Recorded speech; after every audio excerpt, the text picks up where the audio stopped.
আমরা সবাই এই দুনিয়ায় মুসাফির, আর আমাদের চূড়ান্ত গন্তব্য একটাই। কোরআন ও সহি সুন্নার আলোকে সেই গন্তব্যে পথ খুঁজতেই রাহিজ ডেস্টিনেশন, মুসাফিরের গন্তব্য। একজন মুসলমান সিয়ামের এই বিরত থাকার যে শিক্ষাটা, সেটা যদি তিনি ধরতে পারেন, এটা যদি তিনি নিতে পারেন, তাহলে কি হবে?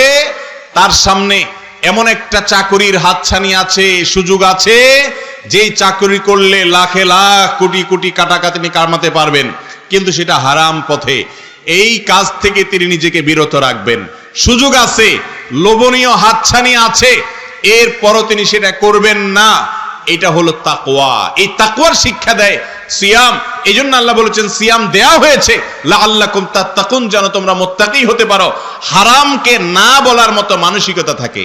ভাইরা আমার, আজকাল বেশিরভাগ মানুষের অবস্থা, বেশিরভাগ নামধারী আমরা মুসলমানদের অবস্থা হলো যে আমরা আল্লাহরও ইবাদত করি, আবার হালাল হারাম বাজ বিচারও করি না। একজন মুসলমান প্রত্যেকটা কাজে হিসেব করবে যে এটা আমার জন্য হালাল নাকি হারাম। হারাম, তাহলে আমি করব না, নিজেকে বিরত রাখবো। এই শিক্ষাই আমাদেরকে রমজানের সিয়াম দিয়ে থাকে। কিভাবে রমজানের সিয়ামের শিক্ষা দেয়? দেখুন, গোটা পৃথিবীতে মানুষ যত অপরাধ করে, খুন খারাপি করে, দুর্নীতি অন্যায় করে, যত রকমের মিথ্যা প্রচারণা করে, যত রকমের অপরাধ মানুষ মোটা দাগে করে, বেশিরভাগ অপরাধ মানুষ মৌলিকভাবে দুটি কারণে করে। এক, খুন্নিবৃত্তির জন্য অপরাধ করে। দুই, যৌনবৃত্তির জন্য অপরাধ করে।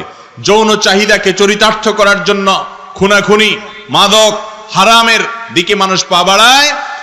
আর ক্ষুধা নিবারণের জন্য, অর্থাৎ মানুষের পেটের দায়ে, অন্য কথায় বলতে পারি পয়সার লোভে, মানুষ সাধারণত অর্থের লোভে অন্যায় করে এবং পাপাচার করে।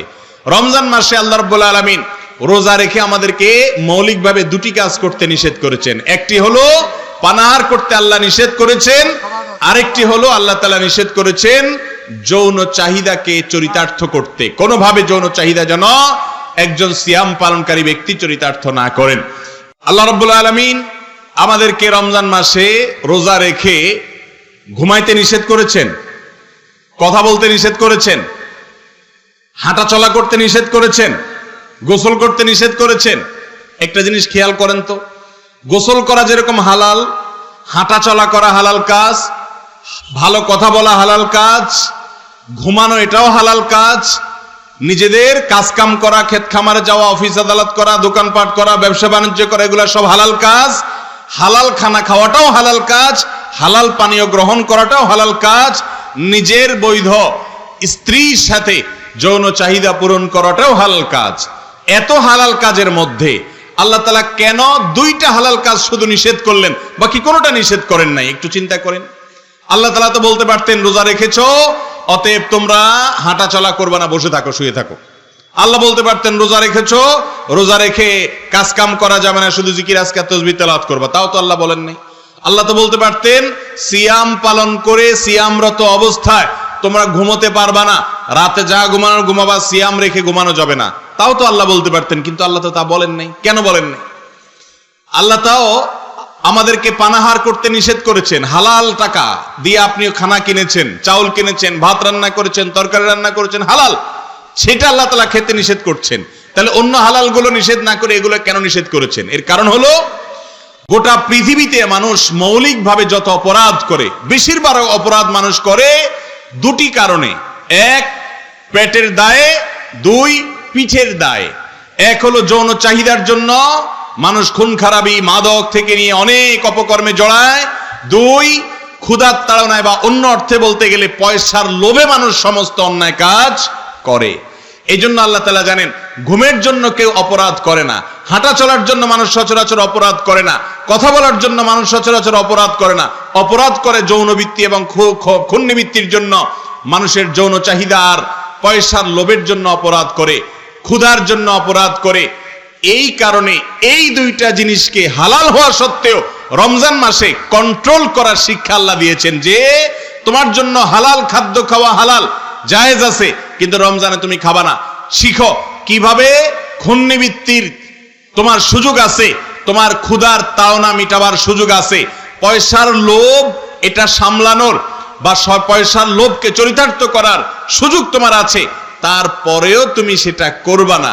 এর শিক্ষাটা রমজান মাসে তোমাকে দেয়া হচ্ছে, যে তোমার ক্ষুধা থাকলেও তুমি খেতে পারছো না, তোমার পিপাসা থাকলে তুমি পিপাসা পান করতে পারছো না, তোমার জীবনে ক্ষুধার প্রয়োজন হবে নিবারণ করার, তৃষ্ণা নিবারণ করার প্রয়োজন হবে, সুযোগও থাকবে নিবারণ করার, কিন্তু তুমি করবা না। এই শিক্ষা তোমাকে দেয়া হচ্ছে, কন্ট্রোল করা শেখানো হচ্ছে। এবং যৌন চাহিদা পূরণ করার হালাল উপায়ে সুযোগ আছে, তারপরও তুমি করছো না। কেন করছো না? আল্লাহ নিষেধ করেছেন, এই হালাল জিনিসটা আল্লাহ নিষেধ করেছেন, যাতে করে সামগ্রিক জীবনে তোমার এই যৌন চাহিদা পূরণ করতে গিয়ে যত রকমের পাপাচারে মানুষ লিপ্ত হয়, সেগুলো থেকে যেন তুমি বেঁচে থাকার শিক্ষা লাভ করতে পারো। ভাইরা আমার, এই জন্য এই সিয়াম আমাদেরকে মুত্তাকি হওয়ার ট্রেনিং দেয়, যেন আমরা মৌলিকভাবে অপরাধের মূল বিষয়, পয়সার জন্য পেটের ক্ষুধায় এবং যৌন চাহিদা পূরণের জন্য মানুষ যে অপরাধ করে থাকে, সেই অপরাধগুলো থেকে বাঁচার জন্য এই দুইটা চাহিদাকে আমরা নিয়ন্ত্রণ যেন করা শিখি, তাহলেই অপরাধ প্রবণতা পৃথিবীতে কমে যাবে। সেই শিক্ষা আল্লাহ তাআলা আমাদেরকে দিয়েছেন। এই জন্য যদি রমাদান মাসের শিক্ষা গোটা সমাজের মানুষ ধারণ করতে পারে, গোটা সমাজের সব লোক যদি রমজান মাসের শিক্ষাটাকে নিজেরা নিতে পারে, তাহলে এই সমাজ আর অপরাধ প্রবণতা এই সমাজে থাকবে না, এই সমাজে অন্যায় থাকবে না, অবিচার থাকবে না, কেউ কারোর দ্বারা জুলুমের শিকার হবে না। যদি রমজান মাসের শিক্ষাটা আমরা নিতে পারি, আমরা রমজান মাসের শিক্ষাটা নিব তো ইনশাআল্লাহ। সমস্ত পাপ থেকে, সমস্ত অপরাধ থেকে বেঁচে থাকার শিক্ষা রমজান আমাদেরকে দেয়। ভাইরা আমার, রমজান মাসে শুধু সাহরি ইফতারের নাম নয়, রমজান মাস শুধুমাত্র তারাবি আর রোজা রাখার নাম নয়, রমজান মাস শুধুমাত্র পান আর আহার বর্জন করার নাম নয়, রমজান মাস শুধু স্ত্রী সহবাস থেকে দূরে থাকার নাম নয়। রমজান মাস হলো এগুলোর মাধ্যমে গোটা জীবনে যত অন্যায় আছে, যত হারাম আছে, যত অনৈতিক কাজ আছে, যত অপরাধ আছে, এই সবগুলো থেকে বেঁচে থাকার নাম। রমজান আমাদেরকে সেই শিক্ষা দেয়, সিয়াম আমাদেরকে সেই শিক্ষা দেয়। অতএব রমজান থেকে সবরের শিক্ষা, রমজান থেকে তাকওয়া চর্চা করার শিক্ষা, হারামকে না করার শিক্ষা আমরা অর্জন করার চেষ্টা করব তো ইনশাআল্লাহ। যদি রমজানের পরে আপনার জীবনে কোনো পরিবর্তন আসে, ইনশাআল্লাহ আপনার রমজান সফল, সার্থক। আর যদি রমজানের পরে আপনার জীবনে কোনো পরিবর্তন না আসে, রমজানের আগে আপনি যা ছিলেন, রমজানের পরেও আপনি তা, রমজানের আগে আপনি হারাম অনেক কাজ করতেন, রমজানের পরেও সেগুলো করেন, রমজানের আগেও হস্তমৈথুনের অভ্যাস ছিল, রমজানের পরেও সেটা করেন, রমজানের আগে হারাম জিনিস দেখতেন মোবাইলে, রমজানের পরেও সেগুলো দেখেন, রমজানের আগে হারাম খাইতেন, রমজানের পরেও খান, রমজানের আগে গীবত শিকায়ত করতেন, রমজানের পরেও করেন। যদি এরকম হয়, তাহলে এই রমাদান পালন সার্থক হলো না, সফল হলো না। আল্লাহ তাআলা আমাদের সবাইকে রমজান থেকে শিক্ষা নিয়ে সবরকারী হওয়ার তৌফিক দান করুন। সবাই সবর করার শিক্ষা নেব তো ইনশাআল্লাহ। যখনই কোনো সবর বা ধৈর্য ভাঙার উপলক্ষ তৈরি হবে, কোন ক্ষেত্রে মেজাজ গরম হবে, মাথা হট হবে, কারোর সাথে রূঢ় আচরণ করার সুযোগ তৈরি হবে, সাথে সাথে মনে করবেন রমজানের কথা, যে রমজান না আমাকে শিক্ষা দিয়েছে যে রোজা রেখে তোমার ক্ষুধা তৃষ্ণা নিবারণ করার সুযোগ থাকা সত্ত্বেও তুমি সেটা করো নাই, তুমি নিজেকে নিয়ন্ত্রণ করছো, ধৈর্য ধরছো ওই যে সূর্য ডুবা পর্যন্ত। অতএব এই ক্ষেত্রেও তোমাকে ধৈর্য ধরতে হবে, সেই শিক্ষাই তো তোমাকে রমজান দিয়ে গেছে। অতএব শুধুমাত্র ট্রেনিং নিলে হবে না, ট্রেনিংটাকে কাজে লাগাতে হবে, তাহলেই ট্রেনিং অর্থবহ হবে, সার্থক হবে। রমজান মাস শুধুমাত্র তাকওয়া এবং সবরের ট্রেনিং আমরা নিলাম এটার জন্য নয়, বরং এটাকে গোটা জীবনে বাস্তবায়ন করার জন্য করতে হবে। অনেকেই আছেন রমজান মাসে অনেক ইবাদত বন্দেগী করেন, বিশেষ করে তরুণরা।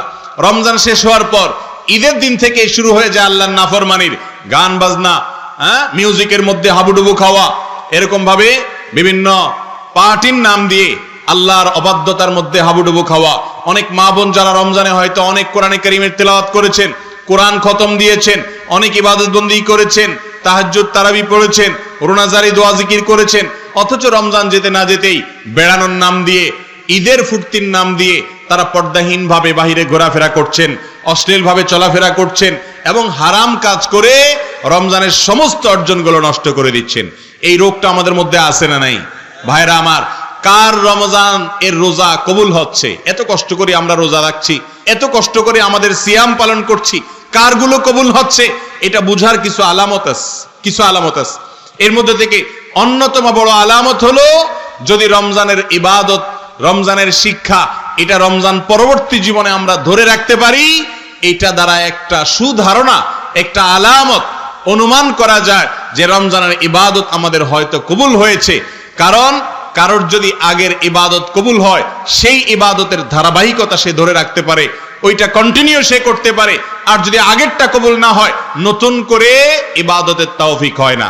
অনেকটা হাল খাতার মতো, দোকানদার তার কাছ থেকে কেউ বাকি নিয়েছে, আগের যে পাওনা দেনা আছে সেগুলো সব যদি ঠিকঠাক মতো পরিশোধ করে দেওয়া হয়, সেই হিসাব যদি সব চুকিয়ে নেওয়া হয়, সেই হিসাব যদি সব ঠিকঠাক মতো আপনার নিষ্পত্তি করা হয়, তাহলে নতুন করে দোকানদার বাকি দিতে আর আপত্তি করে না। ঠিক একইভাবে আল্লাহ রাব্বুল আলামিনের কাছে রমজান মাসে যদি আমরা রোনাজারি করে আগের গুনাহগুলোকে মাফ করাতে পারি এবং রমজানের শিক্ষা যদি আমরা ধারণ করে ধরে রাখতে পারি, তাহলে বোঝা যাবে যে আগে আমাদের রমজানের গুলো সব কবুল হয়েছে, আমাদের তওবা ও ইস্তিগফার আল্লাহ তাআলা কবুল করে নিয়েছেন। এই জন্য রমজানের পরেও আমাদের তাকওয়াকে ধরে রাখতে পেরেছি।